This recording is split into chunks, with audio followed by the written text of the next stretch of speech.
그런데 데모테크는 이제 데모그래피하고 테크놀로지를 결합한 말입니다. 문제는 인구의 구조의 변화입니다. 예. 그다음에 우리나라는 꽤 가격 변동이 크지 않으면서 안정적으로 올라가니까요. 네네. 예, 되게 좋은 이제 투자 자산 중에 하나인 것은 확실합니다. 세상이 어느 때보다 빠르게 변하고 있죠. 인공지능, 메타버스 등 이미 4차 산업 혁명이 시작이 됐습니다.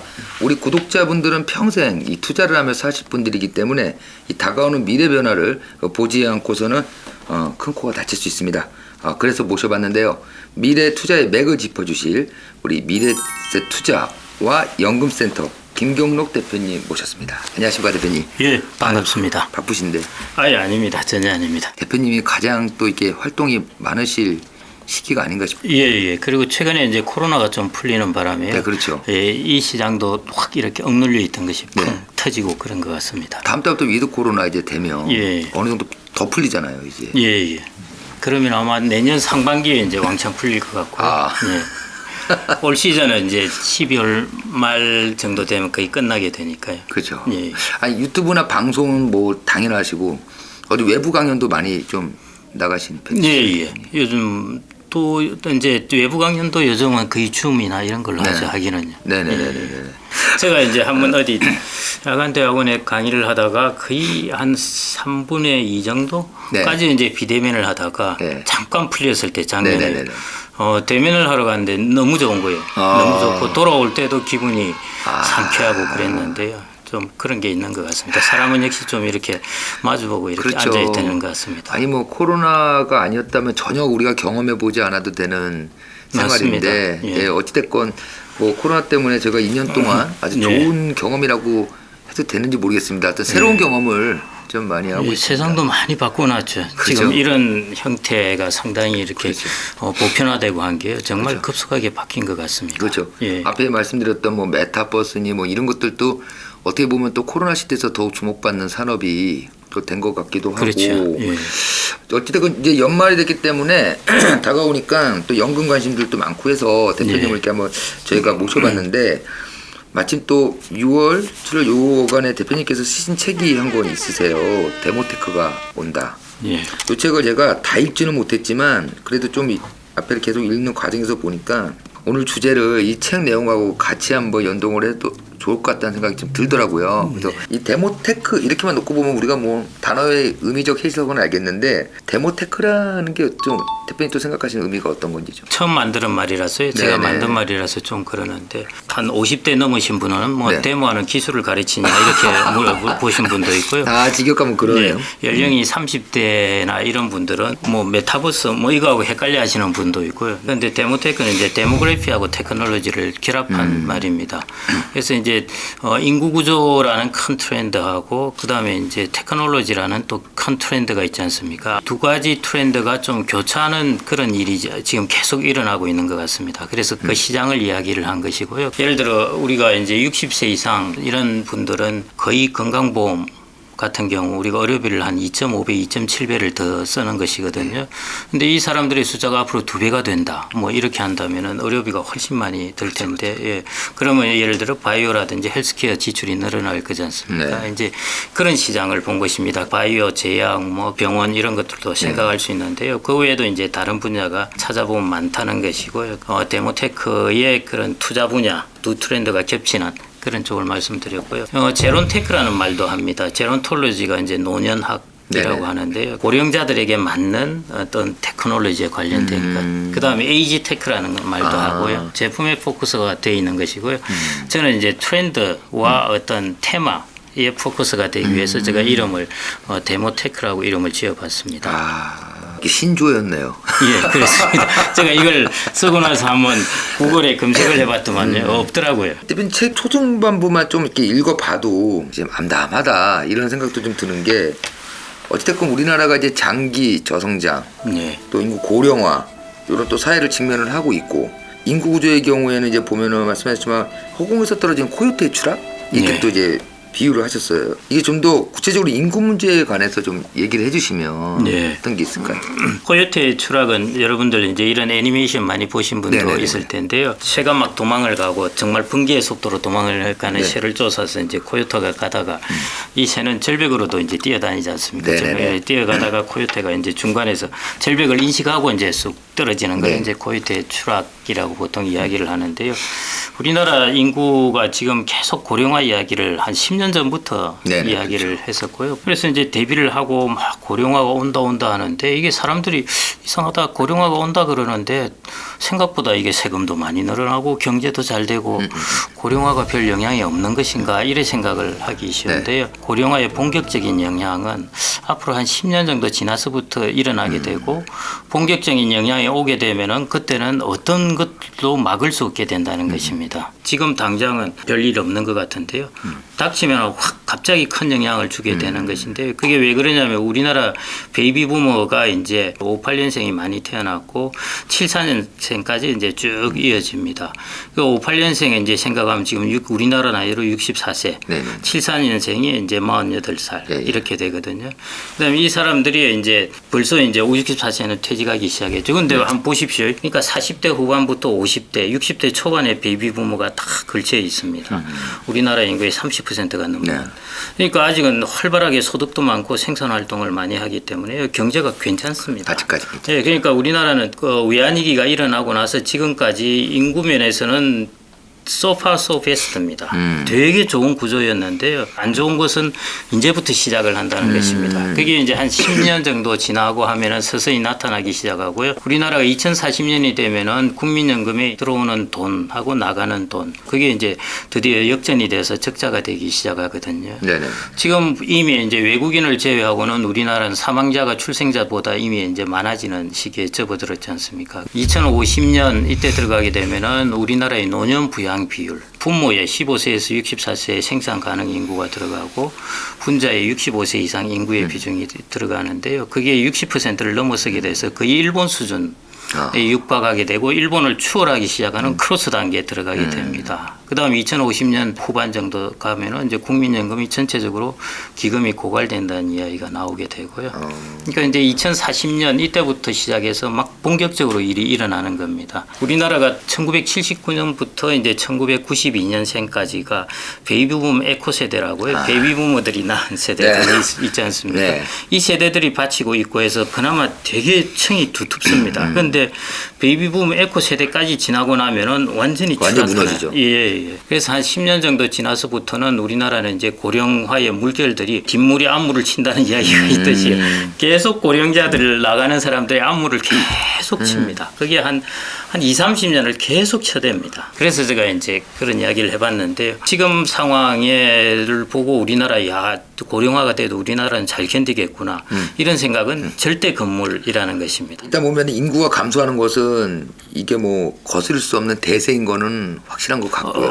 인구가 이제 감소하는 것보다 더 큰 게요. 인구 감소는 생각보다 오래 살기 때문에요. 사람들이 사망률이 생각보다 안 높기 때문에 인구가 천천히 감소합니다. 문제는 인구의 구조의 변화입니다. 예. 생산을 하는 계층 15세에서 64세 생산을 하는 계층은 인구가 자꾸 줄어들고 그 대신에 이제 65세 이상의 인구가 많이 증가하면서 그래서 노년 부양 비율 같은 게 지금 일본이 압도적으로 세계에서 1등인데요. 그렇죠. 우리나라가 2050년이 되면은 이제 일본하고 같아집니다. 2060년 되면 확 추월을 해버리거든요. 그러니까 세계에서 탑이 되는 거죠. 예, 그런 상황이라고 보시면 될 것 같습니다. 그래서 인구의 구성비의 모습이 안 좋다는 거죠.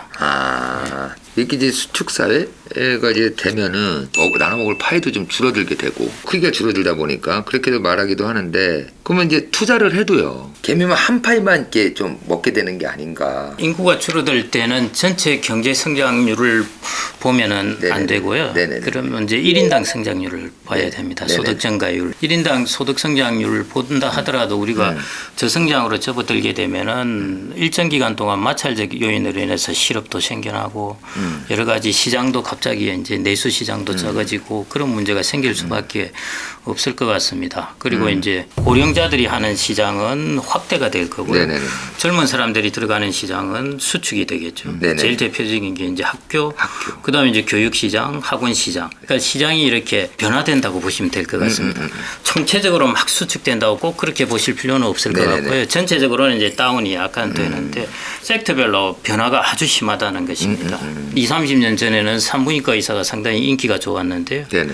거의 뭐 산부인과 의사가 인기가 없어진 지가 한 20년은 됐죠, 사실은. 네네. 출산율 뚝 떨어지면서 네, 그렇죠. 지금은 완전히 그렇게 그렇죠. 됐고요. 예.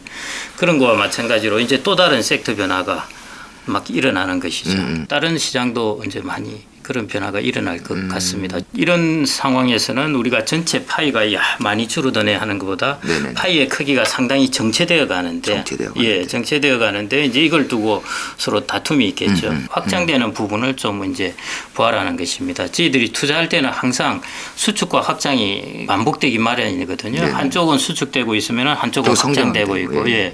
그래서 열심히 지금 확장되고 있는 그 분야를 관심을 갖고 있는 것 그런 게 필요하지 않을까 생각이 듭니다. 그런 쪽에서 또 한번 투자 관점을 한번 살려보시는 것도 좋을 것 같고 제조업 얘기를 좀 해보면요. 예. 그 우리나라도 워낙 이제 제조업을 기반으로 하고 있지 않습니까? 예. 앞서 이제 책에서도 보면 이제 우리보다 앞서서 예. 이제 제조업 국가들을 보면 뭐 영국도 있을 거고 독일, 뭐 일본, 뭐 많은 나라들이 있는데 또 한국은 한국 나름대로 이렇게 방식으로 성공을 해야 하잖아요. 예. 그렇게 따진다면은 좀 어떻게 우리나라 좀 나아가야 한다고 좀 보시는지. 우리나라가 초기에는 자본이 없었죠. 후진국이니까 당연하죠. 네네. 그걸로 이제 지금 한 1960년대부터 하면은 거의 60년 동안 자본 축적을 많이 이루었습니다. 고성장을 하면서 이제 많은 자본을 축적을 했습니다. 이제 저성장 시기에 접어들게 되거든요. 네, 그렇죠. 그러면 이제 축적된 자본을 어떻게 활용하느냐 하는 것이 중요한데 그게 이제 우리나라가 앞으로 투자가 중요한 게 그게 아닌가 생각됩니다. 지금 그래서 이제 투자가 좀 활발하게 일어나기는 하는데요. 네.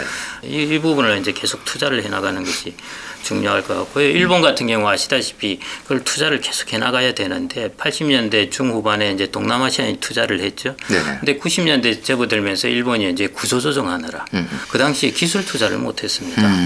그래서 일본이 80년대만 하더라도 그 소위 말해 전자 테크 IT 네네네. 이쪽 하면은 탑10 안에 들은 최고였죠. 것들이 네. 일본 기업들이 대여섯 개씩 들어가 있었어요. 소니부터 시작해서 엄청 많았죠. 근데 90년대 가면은 뭐 한두 개 남아 있다가 네. 2000년대 가면 다 사라집니다. 네. 그리고 우리나라 삼성이 전자가 글로 들어가게 되거든요. 네네. 그러니까 일본이 이제 그 동안에 90년대 동안 구조조정하느라 이제 신기술 혁신에 투자를 못했던 것이 네. 어떻게 보면은 90년대나 그 이후에 잃어버린 20년의 제일 큰 이유라고 볼 수 있습니다. 그래서 이 부분을 통해서 이제 개인도 그렇고 개인들이 자산 축적 많이 돼 있거든요. 아, 많이 돼 있죠. 예. 그러니까 이 개인들이 축적된 자산, 기업들이 축적된 자본 이것들을 혁신 기술에 계속 투자를 하는 것 그것이 이제 우리나라가 향후 살아날 첫 번째 중요한 길이고요. 그리고 일본은 인구가 우리나라 한 2.5배가 되고 네. 1인당 소득도 높고 하기 때문에 일본은 해외 시장을 개척해서 물건을 팔아서 경제가 성장하기는 쉽지가 않고 자기 내수 시장이 내수. 터져야 되는데 우리나라는 5천만 명 정도 인구라서 해외 시장에서 물건 팔아먹어도 됩니다. 지금 14억 인구의 중국 구매력이 1인당 소득이 $10,000가 넘지 않습니까? 그리고 우리나라 수출 시장도 제일 1위이지 않습니까? 저런 해외 시장에 구매력이 있어주기 때문에 우리나라는 좋은 제품을 만들어내면은 여전히 시장에서 성장을 할 수 있는 기반이 있습니다. 그러면 좋은 제품, 가격 경쟁력이 있고 기술 경쟁력이 있는 제품을 만들려면 결국은 이제 혁신적인 곳에 계속 투자를 하는 것. 그게 이제 제일 첫 번째로 중요한 것 같고요. 그게 이제 미국입니다. 아, 미국. 80년대 보시면은 아시겠지만은 대공황 이후 미국이 제일 어렵다고 한 게 네네. 80년대였습니다.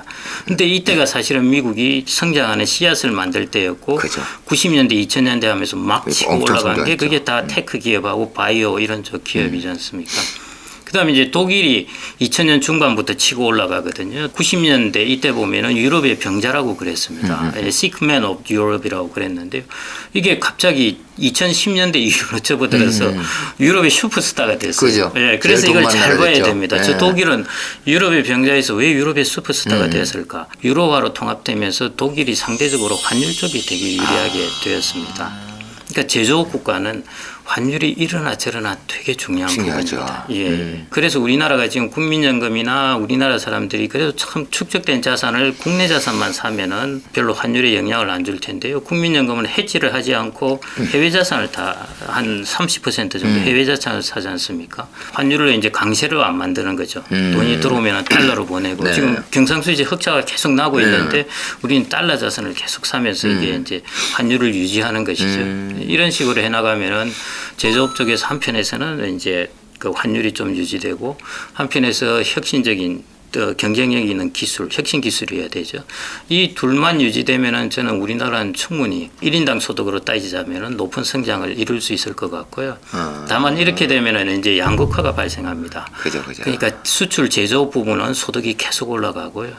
국내 내수라든지 안 그러면은 뭐 부품업체라든지 이런 쪽 부분은 소득이 좀 떨어지는데 이 부분을 이제 배분을 잘해주는 것이 우리나라가 그다음 중요한 과제 중에 하나죠. 서로 양극화돼서는 사회가 지속 가능하기 힘들거든요. 그렇죠. 예, 그래서 우리나라는 서비스업도 아시겠지만은 고급 서비스업이 아니라 사실은 서비스업의 부가가치가 높지 않은 서비스업이지 않습니까? 네네. 그러다 보니까 여기에 소득이 낮은 겁니다. 그래서 이런 부분에 이제 돈이 좀 흘러 들어가게.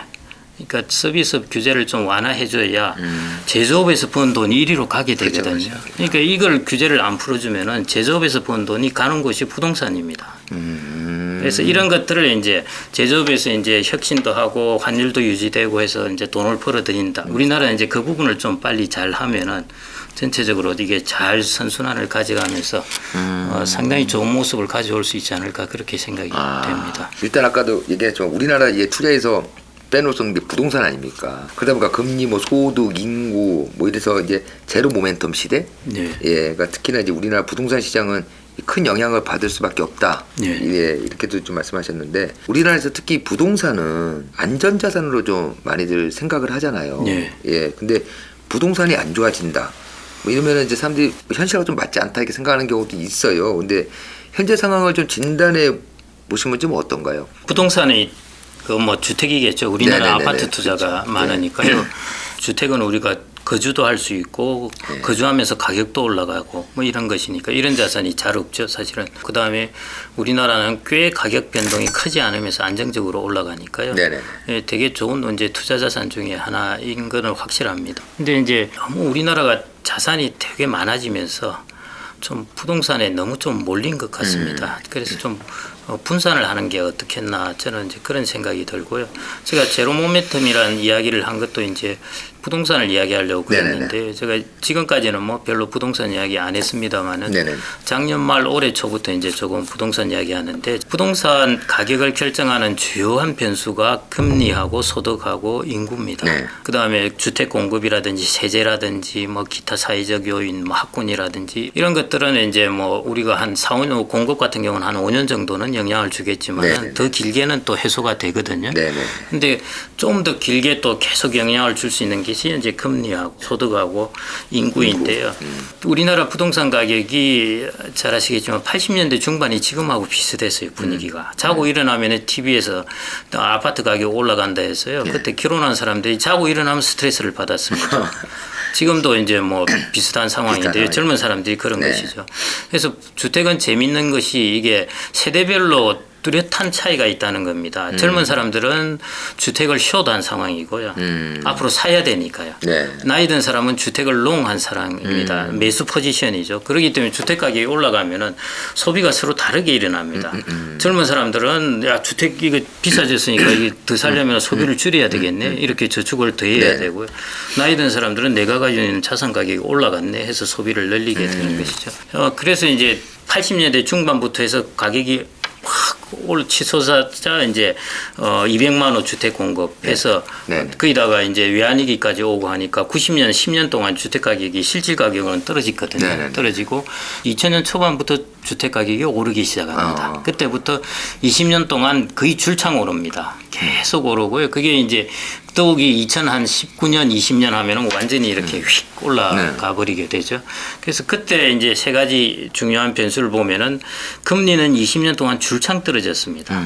그다음에 소득도 20년 동안에 어마무시하게 올랐습니다. 1인당 소득이요. 이 소득이 이 정도 증가하는 거에서는 이게 당연한 결과라는 것입니다. 그러니까 주택도 좋은 주택을 살려 그러죠. 새 집을 살려 그러죠. 그다음에 금리도 제가 채권 운용을 할 때 2000년 7월 8월에 국채 금리가 8%였습니다.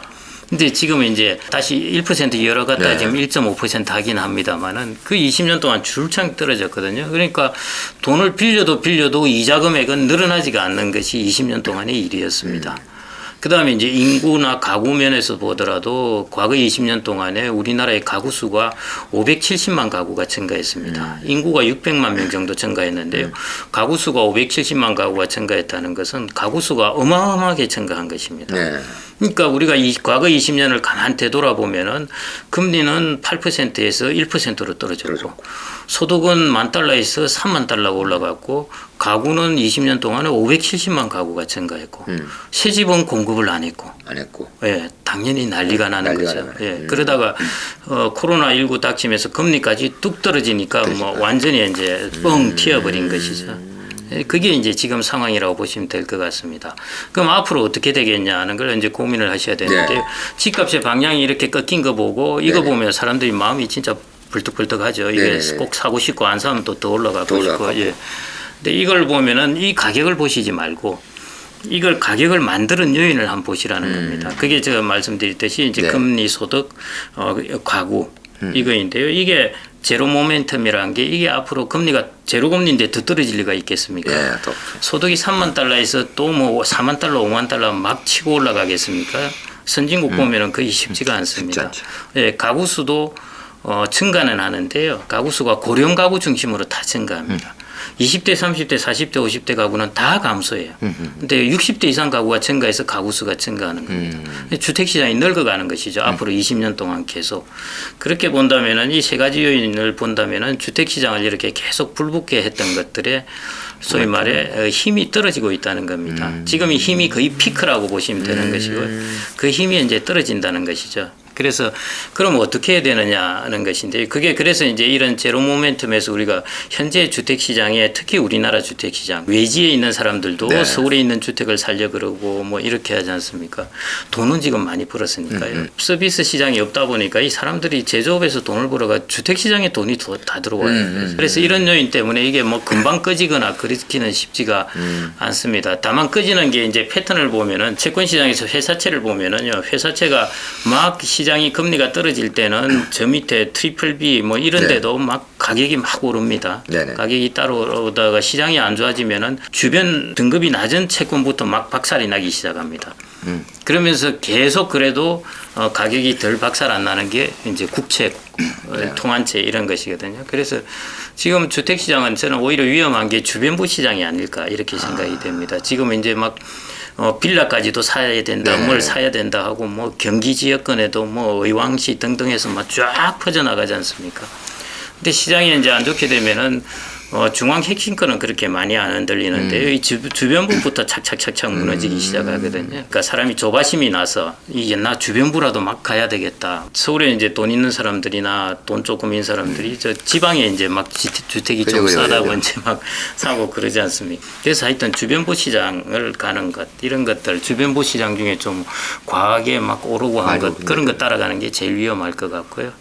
우리나라가 이제 의외로 소득 $30,000 정도 되면은 대단한 규모입니다. 사실은 이 정도 되면은 그 어느 정도 핵심적인 부분의 시장은 조금 받쳐줄 것 같고요. 그 우량 시장은 여전히. 근데 주변부 시장을 좀 조심해야 될 것 같고요.